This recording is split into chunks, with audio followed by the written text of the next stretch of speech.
नमस्कार दोस्तों, आप सभी का हमारे कमांडो मस्ती यूट्यूब चैनल पर दिल खोलकर स्वागत करते हैं। दोस्तों, आज का वीडियो एसएससी जीडी 2024 का है। दोस्तों, हमने आपको कहा था कि संडे को हम मैराथन क्लास लाएंगे जिसमें टोटल जीके और जीएस के 50 क्वेश्चन होंगे और उसमें करंट अफेयर सहित होंगे।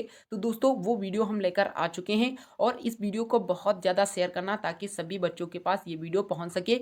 और यहाँ पर सभी एक्सपेक्टेड प्रश्न लिए गए हैं जो कि 2022 के इसमें क्वेश्चन हैं जो पूछे जा चुके हैं, उसमें उसके क्वेश्चन है। और दोस्तों, आपको बता दें कि इस चैनल पर एसएससी जीडी की प्रैक्टिस सेट चल रही है। टोटल दोस्तों 50 जीके और जीएस की प्रैक्टिस सेट हम कराएंगे और इसी 50 प्रैक्टिस सेट में दोस्तों पूरा पेपर आपका फंस जाएगा। 20 क्वेश्चन में से 20 क्वेश्चन भी आपके यहीं से आएंगे, यानी कि 40 मार्क्स 50 क्लासों में दोस्तों आपके कंप्लीट हो जाएंगे। तो वीडियो को एंड तक जरूर देखना। और यदि आप हमारे चैनल पर पहली बार आए हैं तो चैनल को सब्सक्राइब करिए। और अभी तक अगर प्रैक्टिस सेट नहीं देखा है तो चैनल के प्लेलिस्ट पर जाकर देख सकते हैं। एसएससी जीडी 2024 का आप वहां पर देख पाएंगे कि जितने वीडियो हमने बनाए हैं सब आपको वहां पर मिल जाएंगे। तो चलिए वीडियो को स्टार्ट कर देते हैं। दोस्तों, वीडियो पसंद आए वीडियो को लाइक और चैनल पर नए चैनल को सब्सक्राइब करना बिल्कुल भी मत भूलिएगा।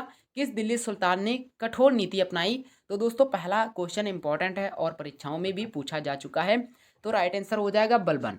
बलबन ने, जो कि दिल्ली सुल्तान था, उसने कठोर नीति अपनाई थी। ठीक है, कठोर नीति अपनाई जाने की बात की जाए दिल्ली सल्तनत की तो सबसे पहले बलबन का ही नाम आता है। तो बलबन राइट आंसर हो जाएगा।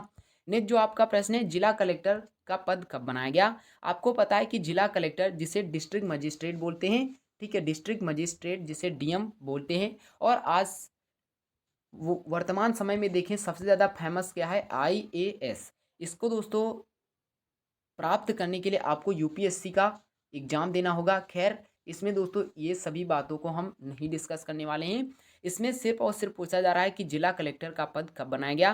तो 1772 में जिला कलेक्टर का पद बनाया गया था, जो कि इंग्लैंड की वजह से यानी कि अंग्रेजों की वजह से ही बनाया गया था, क्योंकि वहां पर जो अंग्रेज थे वहां पर जिला कलेक्टर को एक बड़ा पद माना जाता था और ये डिस्ट्रिक्ट का पूरा डिस्ट्रिक्ट का मालिक होता है, इसे जिला कलेक्टर बोलते हैं। नेक्स्ट जो आपका प्रश्न है वो इससे भी ज़्यादा महत्वपूर्ण है प्रश्न है और सभी स्तर की परीक्षाओं में ये प्रश्न पूछा जा चुका है। विश्व व्यापार संगठन का मुख्यालय कहाँ स्थित है? तो आपको पता होना चाहिए कि विश्व व्यापार संगठन का मुख्यालय जिनेवा यानी कि स्विट्जरलैंड में स्थित है। याद रखना, विश्व व्यापार संगठन का मुख्यालय जिनेवा स्विट्जरलैंड में स्थित है। नेक्स्ट जो आपका प्रश्न है वो इससे भी ज़्यादा महत्वपूर्ण है। सबसे छोटा महासागर कौन सा है? तो याद रखना, अटलांटिक महासागर है वो सबसे छोटा महासागर है। ऑप्शन नंबर 1 वाला राइट आंसर होगा। नेक्स्ट है, निम्नलिखित में से क्या अभिन्न राशि है? तो अभिन्न राशि की बात जब भी की जाए तो प्रभेद एक अभिन्न राशि है। याद रखना, जो प्रभेद है वो एक अभिन्न राशि है। नेक्स्ट जो आपका प्रश्न है, नेक्स्ट है, तेलुगु कृति अमुक्त मलवेड़ा का लेखक कौन था? तो याद रखना, तेलुगु कृति अमुक्त मलवेड़ा का जो लेखक है वो कृष्ण देवराय जी दोस्तों हैं। कौन है? कृष्ण देवराय जी हैं। जो आपका क्वेश्चन बहुत ही ज़्यादा महत्वपूर्ण है, याद रखना, और ये परीक्षा में भी पूछा जा सकता है। नकदी रिजर्व अनुपात किसका उपकरण है?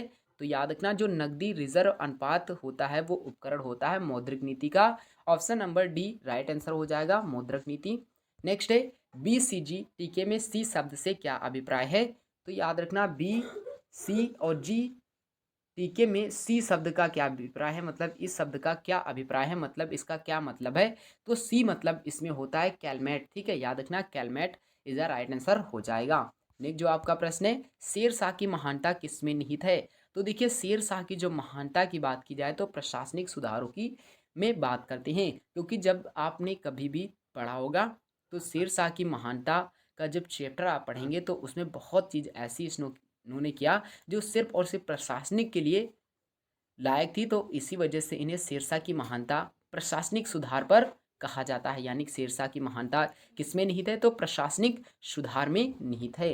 नेक्स्ट जो आपका प्रश्न है, वातावरण में मौजूद सल्फर के ऑक्साइड क्या बनाते हैं बारिश से धुल जाते हैं? मतलब वातावरण में मौजूद जो सल्फर डाई के ऑक्साइड होते हैं वो क्या बनाते हैं जो बारिश से धुल जाते हैं और हैं? देखिए, परीक्षा में जो पूछे जाते हैं वो इसी तरह के क्वेश्चन पूछे जाते हैं, इस वजह से इन्हें ऑब्जेक्टिव प्रश्न कहा जाता है। तो याद रखना, इसमें टेढ़े मेढ़े थोड़ा बहुत क्वेश्चन पूछे जाते हैं, तो आपको सेंटेंस बना लेना है। जैसे कि वातावरण में मौजूद सल्फर के ऑक्साइड क्या बनाते हैं जो बारिश से धुल जाते हैं और वे हैं?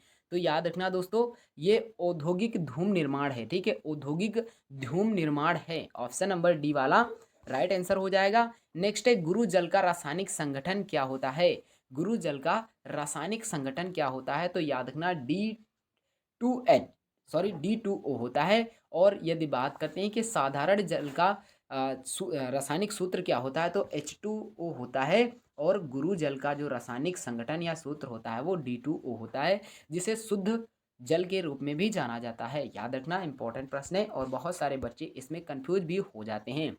कृषि से भारतीय औद्योगिक विकास को बढ़ावा किस प्रकार मिलता है?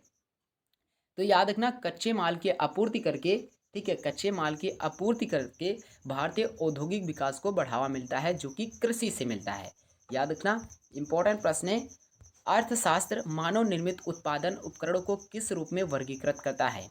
तो जो अर्थशास्त्र होता है मानव निर्मित उत्पादन उपकरणों को किस रूप में वर्गीकृत करता है?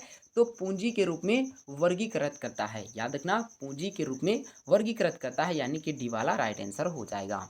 नेक्स्ट जो आपका प्रश्न है, औपनिवेशिक भारत में भारतीय विधवाओं के लिए शारदा सदन स्कूल की स्थापना किसने की? तो याद रखना, ये भी क्वेश्चन बहुत ही ज़्यादा महत्वपूर्ण है और इसका राइट आंसर हो जाएगा पंडित रमाबाई जी ने। पंडित रमाबाई जी ने किया था। नेक्स्ट जो आपका प्रश्न है, सोडियम बाइकार्बोनेट से कार्बन डाइऑक्साइड निकालने में विफल अम्ल कौन सा होता है? तो याद रखना, ये भी आपका बहुत ही ज़्यादा महत्वपूर्ण प्रश्न है और परीक्षाओं में भी कई बार पूछा जा चुका है। तो याद रखना, कार्बनिक एसिड है। कौन सा एसिड है? कार्बनिक एसिड है। नेक्स्ट जो आपका प्रश्न है, स्वतंत्र भारत के प्रथम राष्ट्रपति कौन थे? अधिकांश बच्चों को, हम कह सकते हैं सभी बच्चों को ये प्रश्न पता होगा कि स्वतंत्र भारत के प्रथम राष्ट्रपति कौन थे। तो याद रखना, डॉक्टर राजेंद्र प्रसाद स्वतंत्र भारत के प्रथम राष्ट्र। प्रश्न है, संयुक्त राष्ट्र संगठन का मुख्यालय कहाँ स्थित है? तो दोस्तों ये भी प्रश्न आपका बहुत ही ज़्यादा महत्वपूर्ण है। इसका राइट आंसर हो जाएगा न्यूयॉर्क में। न्यूयॉर्क में दोस्तों संयुक्त राष्ट्र संगठन का मुख्यालय स्थित है। नेक्स्ट जो आपका प्रश्न है, उस प्रथम भारतीय का नाम बताइए जिसे ओलंपिक खेलों में एनाबॉलिक स्टेरॉयड का प्रयोग करने के कारण प्रतिबंधित किया गया। तो याद रखना, टी समांचा चानू जी को प्रतिबंधित किया गया है। नेक्स्ट जो आपका प्रश्न है, पर्यावरण में प्रदूषकों की उपस्थिति को समानता पीपीएम में व्यक्त किया जाता है। यहाँ पीपीएम का पूर्ण रूप क्या है? तो याद रखना दोस्तों, इंपॉर्टेंट क्वेश्चन है, पार्ट्स पर मिलियन। ठीक है, पार्ट्स पर मिलियन जो पीपीएम का दोस्तों पूर्ण रूप है। पीपीएम का पूर्ण रूप पार्ट्स पर मिलियन। नेक्स्ट जो आपका प्रश्न है, जब पानी जम जाता है तो उसका घनत्व क्या होता है? वो घनत्व क्या हो जाता है? घट जाता है। याद रखना, घट जाता है, घट जाता है, राइट आंसर हो जाएगा। नेक्स्ट प्रश्न है, लोकतंत्र ऐसी सरकार है जिसमें प्रत्येक की हिस्सेदारी होती है, यह किसका मत है? तो याद रखना, अब्राहम लिंकन जी का यह मत है। नेक्स्ट जो आपका प्रश्न है, दादा भाई नौरोजी ने अपने धन का पलायन सिद्धांत का किस पुस्तक में वर्णन किया? तो ये भी क्वेश्चन दोस्तों मस्त है और मोस्ट इंपॉर्टेंट भी है। Poverty and un British rule in India. याद रखना, poverty and un British rule in India नामक पुस्तक में। नेक्स्ट जो आपका प्रश्न है, मदर टेरेसा की जयंती मनाने के लिए उन पर टिकट निम्नलिखित में से किस देश ने प्रकाशित किया है? तो याद रखना, अमेरिका ने प्रकाशित किया है। नेक्स्ट जो आपका प्रश्न है, इंटरनेट टेक्नोलॉजी में प्रयुक्त शब्द यूआरएल का क्या अभिप्राय है? तो ये भी एक मोस्ट इंपॉर्टेंट प्रश्न है जो आपकी परीक्षा में पूछा जा सकता है। याद रखना, uniform resource locator. Uniform resource locator option number D right answer हो जाएगा। नेक्स्ट जो है प्रश्न आपका, निम्नलिखित में से क्या स्वतः पोषित है? तो स्वतः पोषित होने की जब भी बात करें तो शैवाल स्वतः पोषित है। दोस्तों चलिए नेक्स्ट 26 नंबर प्रश्न है, इंडिया डिवाइडेड नामक पुस्तक इनमें से किसने लिखी है? तो दोस्तों इंडिया डिवाइडेड नामक पुस्तक बहुत ही ज़्यादा महत्वपूर्ण है और परीक्षा में पूछी भी जा चुकी है। तो राइट आंसर हो जाएगा doctor Rajendra Prasad. Option number C वाला राइट आंसर हो जाएगा। नेक्स्ट जो दोस्तों आपका प्रश्न है, राज्यसभा सदस्य बनने के लिए न्यूनतम आयु क्या है? तो याद रखना, राज्यसभा यदि आप सदस्य बनना चाहते हैं तो 30 वर्ष की आयु आपकी होनी चाहिए, तभी आप बन सकते हैं। नेक्स्ट जो आपका प्रश्न है, सामान्य तौर पर जब एक विद्युत संवाहक के तापमान में वृद्धि होती है तो इसका प्रतिरोध हमेशा क्या होता है? आपके लिए दोस्तों ये भी मस्त क्वेश्चन है, क्योंकि दोस्तों यहाँ पर जो प्रश्न पूछा जा रहा है वो परीक्षा में भी पूछे जाने की संभावना है। तो राइट आंसर हो जाएगा बढ़ता है। नेक्स्ट जो प्रश्न है कि यदि दो प्रतिरोध समांतर जुड़े हैं तब उनका संयुक्त प्रतिरोध क्या होगा? तो कम होगा। यदि श्रेणी क्रम में जुड़े हैं तो अधिक होगा। ध्यान रखना, समांतर पूछ रहे हैं या श्रेणी क्रम। श्रेणी क्रम में पूछ रहे हैं तो अधिकतम होगा और समांतर क्रम में पूछ रहे हैं तो कम होगा, याद रखना। नेक्स्ट है विद्युत मोटर रूपांतरित करता है, तो अधिकांश परीक्षाओं में ये प्रश्न पूछा जाता है कि विद्युत मोटर रूपांतरित करती है, तो यांत्रिक ऊर्जा को विद्युत ऊर्जा में रूपांतरित करती है। ऑप्शन ए वाला राइट आंसर हो जाएगा। नेक्स्ट है भारत का पूर्वी समुद्र तट किस नाम से जाना जाता है, तो याद रखना कोरोमंडल तट के रूप में जाना जाता है। किसके तट में जाना जाता है नाम से, तो कोरोमंडल तट के नाम से जाना जाता है भारत का पूर्वी समुद्र तट। नेक्स्ट है भारत की पश्चिम से पूर्व की दूरी लगभग कितनी है, तो याद रखना पश्चिम से पूर्व की ओर जो भारत की लंबाई मतलब ये वाली लंबाई पूछ रहा है तो 2900 किलोमीटर है, 2900 किलोमीटर है। नेक्स्ट जो आपका प्रश्न है भारत में बेरोजगारी की समस्या का कारण है, तो याद रखना भारत में बेरोजगारी की समस्या का जो कारण है वो शिक्षा का अव्यवस्थित विकास एवं व्यावसायिक शिक्षा का अभाव, आर्थिक विकास की धीमी गति, रोजगार सृजन के कार्यक्रमों की प्रभावहीनता। तो ऑप्शन नंबर डी वाला इसका राइट आंसर हो जाएगा। नेक्स्ट है किस घटक ने भारत के विदेशी मुद्रा भंडार की वृद्धि में प्रमुख योगदान किया है, तो ये भी दोस्तों इंपॉर्टेंट प्रश्न है और इसका राइट आंसर होगा डी वाला, रुपए का अवमूल्यन, प्रत्यक्ष एवं अप्रत्यक्ष विदेश निवेश, रुपए की पूर्ण परिवर्तनीयता। ऑप्शन नंबर डी उपयुक्त सभी। नेक्स्ट है सिरका किसका जलीय विलयन है, तो याद रखना एसिटिक अम्ल का सिरका दोस्तों जलीय विलयन है। नेक्स्ट प्रश्न है महात्मा गांधी ने अपने राजनीतिक गुरु के रूप में किसका उल्लेख किया था, तो राइट आंसर हो जाएगा गोपाल कृष्ण गोखले जी को का उन्होंने उल्लेख किया था। नेक्स्ट है निम्नलिखित में से कौन सा शब्द बैडमिंटन के खेल में प्रयुक्त होता है, तो याद रखना डबल ड्रॉप बैडमिंटन खेल में प्रयुक्त होता है, डबल ड्रॉप। नेक्स्ट प्रश्न है कि महमूद गजनबी द्वारा सोमनाथ पर आक्रमण के समय वहां का शासक निम्नलिखित में से कौन था, तो राइट आंसर हो जाएगा भीमदेव, भीमदेव राइट आंसर हो जाएगा। नेक्स्ट प्रश्न है नोबेल पुरस्कार और ऑस्कर पुरस्कार दोनों जीतने वाले कौन थे, तो याद रखना जॉर्ज बर्नार्डे शॉ और Bob Dylan. Option number A और बी दोनों हो जाएगा। नेक्स्ट है सनातन मंदिर सांस्कृतिक केंद्र में सरदार पटेल की प्रतिमा का अनावरण किस देश में किया गया है, राइट आंसर हो जाएगा कनाडा देश में, option B right answer. Next है किस राज्य ने पर्यटन के लिए बीच विजिल ऐप लॉन्च किया है, तो राइट आंसर हो जाएगा गोवा ने। नेक्स्ट आपका प्रश्न है वर्ष 2024 से किस राज्य ने कृषि बजट पेश करने की घोषणा की है, तो राइट आंसर राजस्थान सरकार ने। नेक्स्ट है 100वां अंतर्राष्ट्रीय T20 मैच जीतने वाली दुनिया की पहली क्रिकेट टीम बनी है, तो याद रखना Pakistan, Pakistan is a right answer हो जाएगा। नेक्स्ट है दुनिया के पहले क्लोन किए गए जंगली आर्कटिक वुल्फ का नाम क्या है, तो याद रखना ये भी इंपॉर्टेंट क्वेश्चन है और करंट का क्वेश्चन है, राइट आंसर हो जाएगा माया, माया राइट आंसर हो जाएगा।